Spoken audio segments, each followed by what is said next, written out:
dressing. Wounds are tend to be covered with a dressing or bandage to prevent infection.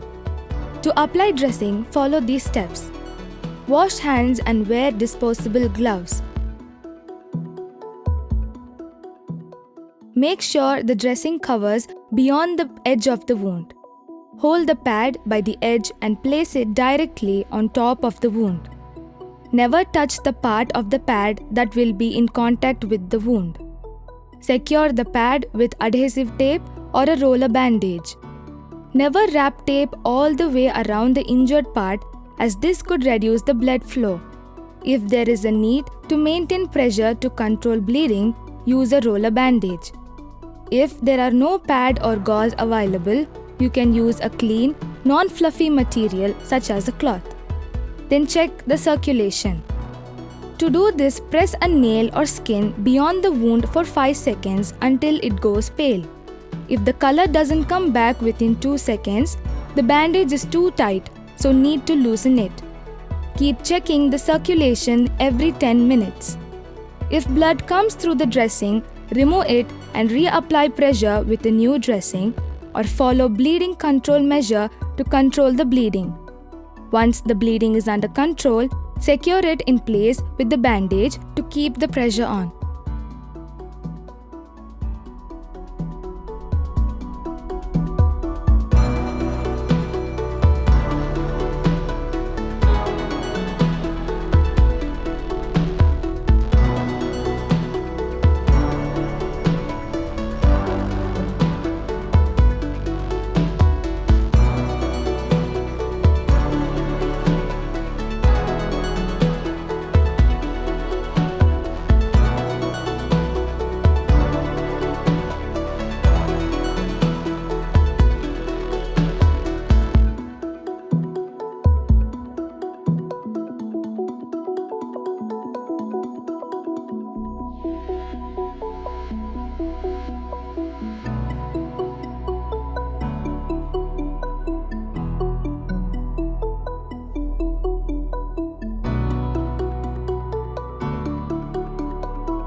Sprain.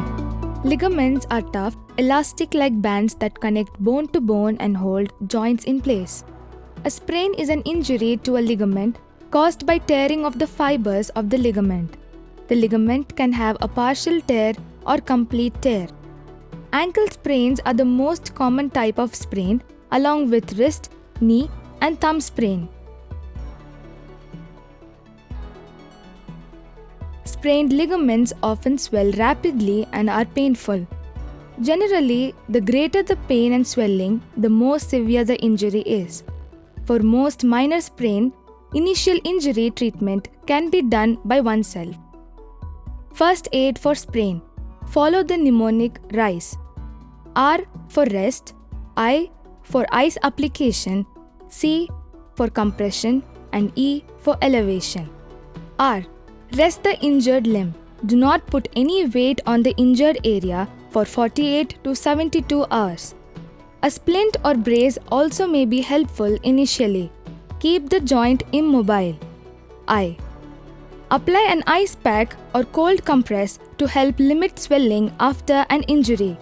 Try to ice the area as soon as possible after the injury and continue to ice it for 15 to 20 minutes until the swelling improves.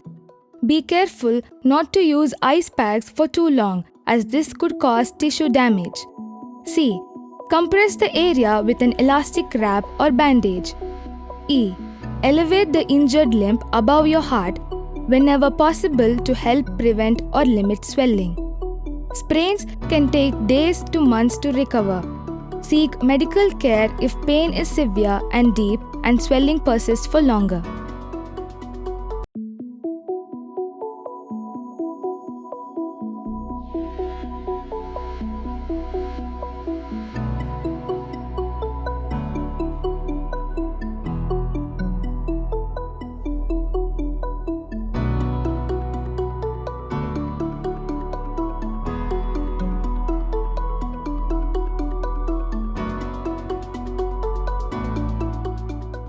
JSS Mahavidyapita is an educational